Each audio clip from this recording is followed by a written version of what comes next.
Kawai kalong kumde ngong ipi lada kasih impact kaya rap yak pen yau kena ban sutu konsep mong iba mene ba khong gue lada kaya rap ban pen sutu ik ba tho ha kot clearly kena mo kena da sa jengli nangunu ru unla ban jubab ngan yaroi da kai bu balai ngong ipi ya kata men shwa ka por bangai school ngapuli kum kata kai buk ka ba kim aya nga kita ki MCQ ki batai karu kombatai kalong kata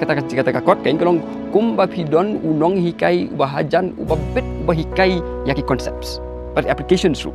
kababet sisha tiba pipuli kemudian sajikali nang nuru pisuk tu ladak ka embus bat ka sorka mereka diakila ben wan raya kum kata kot bagi kena kin sentu concept sentu tu yaki jing yaka kot ngan ya ro henry ban pendon kam hitang ban pas menei bai ong ba kuna ha baku dokter sitom hi ya kata si lada bla tho ong tu ngim ong ba la ulet pas kem puli hap pun puli ngong iping bai sam ne pi ai nga hindi bangampe lada pi ai nga repeat ka ju ngan pit ya ketuk ba tho ong tu da pi ai jing keli ngan sapas ngam tip ka iba tho ong tu kata ka jing kani ka CM impact dikata ka jing ka yutik ka ka bangang kwa ban ong ngani kalong lada ngi kwa ban suprang mo masih bi di kena bagi pas jadi kimi yo education kan ya kam yarap yaki nganong ipi kalong ka iba ka bama bat kam dei bama tang di kena ka bama ya ka imlang ka salang ru wat ka society ka kumno ngin pinmi nang ni sakmat ngin pinmi daki beri bomla bandan ka critical thinking nginom la beri kibut kiba da keren kat pakiran kibri kitu kin su kongo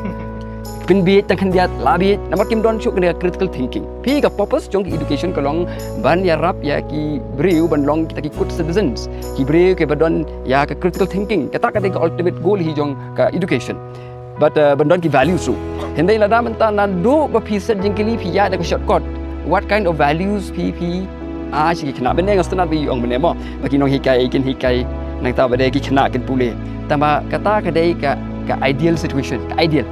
ke reality kalong ba ukna ulong smart utip kan nangnu kan wan gajing keli ba wan gajing keli nang ta un pule ya kata kanong ipi ngi ba hikai ngi la mat ikani ngi bengi hikai kat no kan nuru ladang ngim I notes kena jongi hang ni majority nang ipi pule ba kat gajing batai jong pi kalong bi zero lada pi I notes batai but I notes so pule itu kan notes don pergi kena ki ba kam maybe ki memory ki ka complain tapi I notes kim song class show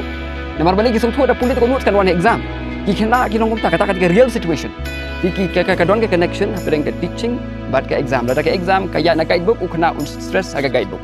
kata ka di reality di henry ga bang aku abanong pi ka boy kalong ba ya kata lada kan jian ni kanom jia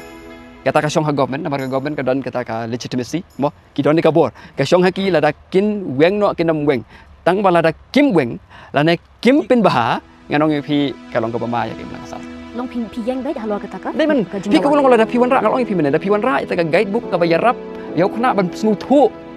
ya kitu ki ya ka subject ban snu thu ya kitu ki lessons ban snu thu ya concepts ngong pi nga welcome ya kata ban ngada encourage hiru ya ka embos bakan le kumta da kila da kidon expertise ban le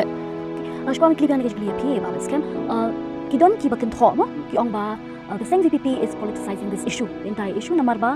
kidon ki reports ki ba ong ba kajing benan kam ya kantin CM nakman kalong ba kile politics no ya kan kita. Tabu no Arden Skybook ru. Da fisu kata. Tabu Arden Skybook we will oppose it. Okay. That is the cheapest argument that anybody can.